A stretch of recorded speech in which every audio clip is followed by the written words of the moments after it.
আসসালামু আলাইকুম। এখন শুনবেন সংবাদ শিরোনাম। দুর্বৃত্তের দেয়া আগুনে দগ্ধ বাস চালকের অবস্থা সংকটাপন্ন, দিশেহারা পরিবারের সদস্যরা রাতের আধারে। ফলে আতঙ্কের জনপদ নওগাঁর পোরশা সাপাহার সড়কে ব্যারিকেড দিয়ে একের পর এক ডাকাতি। কুমিল্লার নিমসারে ঢাকা চট্টগ্রাম মহাসড়কে বাসে পাইকারি সবজি বাজার, দেখা দিচ্ছে যানজট, ভোগান্তিতে চলাচলকারী। হাসিনার মামলার রায় ঘিরে চোরাগোপ্তা হামলা, অগ্নিসংযোগ, বিপুল অর্থ আর অস্ত্রের ব্যবহারে দীর্ঘমেয়াদী সহিংসতার শঙ্কা বিশ্লেষকদের। আসসালামু আলাইকুম। এতক্ষণ শুনছিলেন সংবাদ শিরোনাম, এখন শুনবেন বিস্তারিত। গতরাত থেকে ভোর পর্যন্ত দেশের 3টি স্থানে বাস পিকআপে আগুন দেওয়ার ঘটনা ঘটেছে। এর মধ্যে মানিকগঞ্জে শিক্ষার্থীদের বহনকারী বাসে দুর্বৃত্তদের দেয়া আগুনে দগ্ধ হয়েছেন চালক। গুরুতর আহত অবস্থায় তাকে ভর্তি করা হয়েছে বার্ন ইনস্টিটিউটে। এছাড়া টানা দ্বিতীয় দিনের মতো আখাউড়ায় রেল লাইনে আগুন দিয়েছে দুর্বৃত্তরা। দুর্বৃত্তদের দেয়া আগুনে দগ্ধ হয়ে হাসপাতালে মৃত্যুর সাথে পাঞ্জা লড়ছে সন্তান। একমাত্র ছেলের কষ্টে বাকরুদ্ধ বৃদ্ধা মা। বৃহস্পতিবার রাতে মানিকগঞ্জের শিবালয়ে ঢাকা আরিচা মহাসড়কের পাশে থামানো ছিল দি হলি চাইল্ড স্কুল অ্যান্ড কলেজের বাসটি। হঠাৎ তাতে আগুন দেয় দুর্বৃত্তরা। দগ্ধ হন বাসের ভেতর ঘুমন্ত চালক পারভেজ খান। তাকে উদ্ধার করে নেওয়া হয় বার্ন ইনস্টিটিউটে।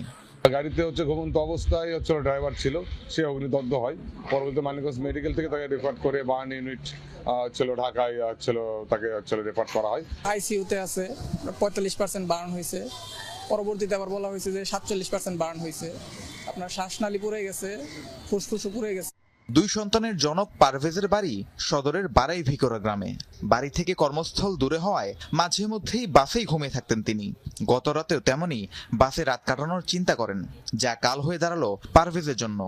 আগুন সন্ত্রাসীদের দৃষ্টান্তমূলক শাস্তির দাবি পরিবার ও স্বজনদের। আমার ছেলের কোনো রাজনীতি করে না, কোনো অপায়া রাজনীতি করে না, কিছু না, শুধু ওর শরীর ভালো না, ঘুমায় রয়েছে। গাড়ি চালায়, আব্বুর উপরে সংসারটা চলে। এখন এই অবস্থাটা হইল আব্বুর, এখন এই সংসার চালানোর কেই নিব। বাসটা অনেক সকালে যাইতে সমস্যা হইতো দেখে সে ওই বাসেই রাত্রে ঘুমাইতো। ঘুমন্ত অবস্থায় এই ঘটনা ঘটছে। পরপর দ্বিতীয় দিনের মতো আখাউড়া রেল লাইনে আগুন দিয়েছে দুর্বৃত্তরা।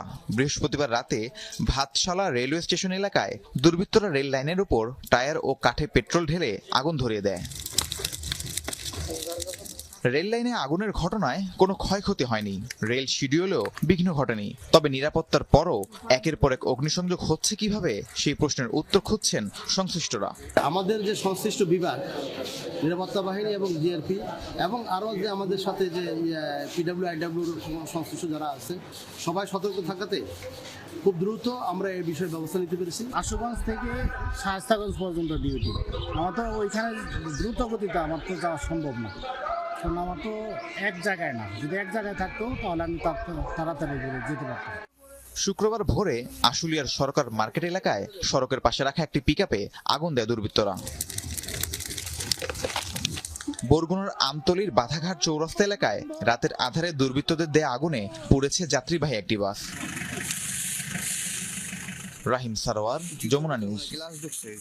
রাজশাহীতে বাসায় ঢুকে বিচারকের ছেলেকে হত্যার ঘটনায় মামলা হয়েছে।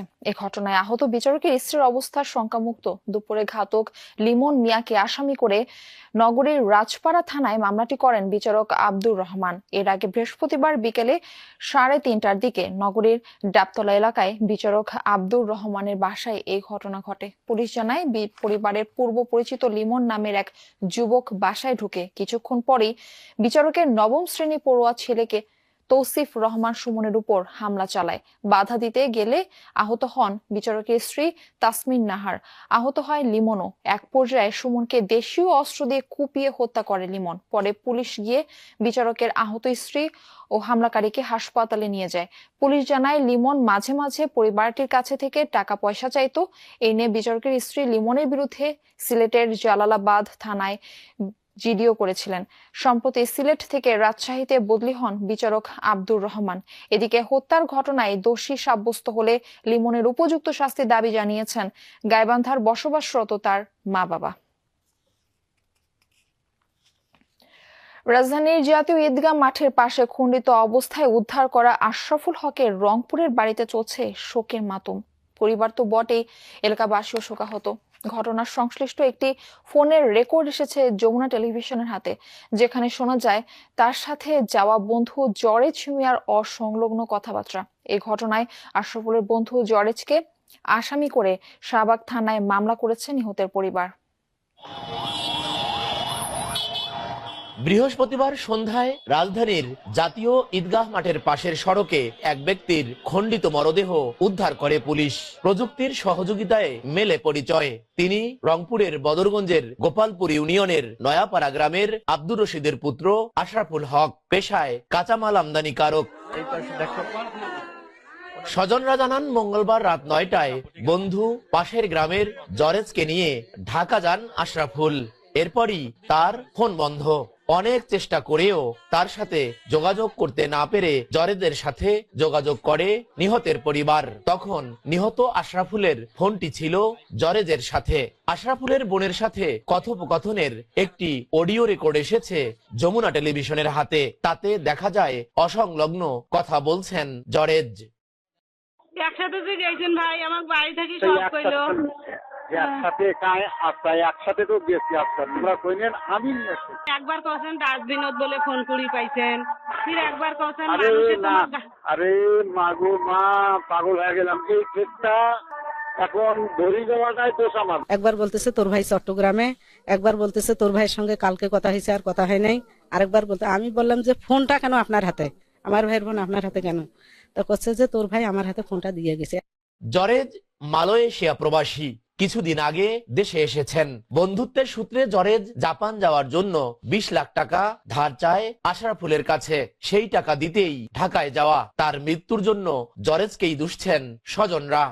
বউ মোবাইল দেয়, মোবাইল বন্ধ। বিষয় তো চাই, কিন্তু জরেজ তো আছে সাথে। এ ঘটনায় বাকরুদ্ধ পুরো এলাকাবাসী। নিজের গ্রাম তো বটেই, পাশের গ্রামেও দান অনুদান দিতেন তিনি। দৃষ্টান্তমূলক শাস্তি হওয়া দরকার।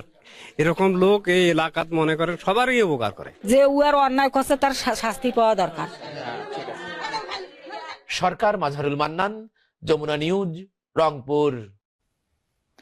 মাদারীপুরের রাজৈরে পূর্বশত্রুতার জেরে 2 কৃষককে কোপানো ও হাতুড়ি পিটার একটি ভিডিও সামাজিক যোগাযোগ মাধ্যমে ভাইরাল হয়েছে। এই ঘটনায় মামলা হলেও এখনো গ্রেপ্তার হয়নি কেউ। গত মঙ্গলবার উপজেলার পাখুল্লা গ্রামে এই ঘটনা ঘটে। মামলায় বলা হয়, গ্রামের পরিমল বালার সাথে প্রতিবেশী সুশীল কৃষ্ণ বালার দীর্ঘদিনের বিরোধ ছিল। এর জেরে গত 11 নভেম্বর সন্ধ্যায় সুশীলের ছেলে সুজয়কে একা পেয়ে হাতুড়ি দিয়ে অতর্কিত হামলা চালায় পরিমল।